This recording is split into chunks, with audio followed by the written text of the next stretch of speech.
Hello hello hello. Danish, ji बोल रहा हूँ। आप कौन? मेरा नंबर भी डिलीट कर दिया तुमने। महविश, अरे क्या हुआ, तुम रो क्यों रही हो? कैसे हो? हाँ मैं ठीक हूँ। रूमी से बात कर रहा हूँ। नहीं, तुमसे बात करनी है। श्योर, बोलो। तुमसे मिलना चाहती हूँ। ये ना करो यार, ये नहीं होगा मुझसे। क्यों? 5 महीने हो गए अपने आप को समझाने में, यकीन दिलाने में कि अब तुमसे मुलाकात नहीं हो सकती। अब तुम्हें आवाज दे के बुला भी नहीं सकता, ये नहीं बता सकता कि देखो महविश मेरी शर्ट का बटन टूट गया। दानिश, प्लीज महविश, इस तरह नाम ना लो मेरे। मुझे लगेगा तुम यहीं कहीं मेरे पास हो। मानो मानो ना, तुम अब कहीं नहीं हो। और ये तो सोचा ही नहीं था कि तुमसे मुलाकातें हुआ करेंगी। तुम मिलने आओगी और आकर वापस चली जाओगी।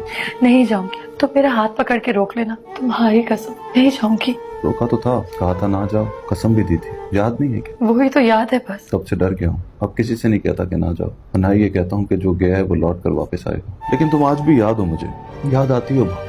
और उस वक्त तो बहुत याद आती हो जब कोई गुरूर में प्यार की और प्यार में निभाने की बात करता है।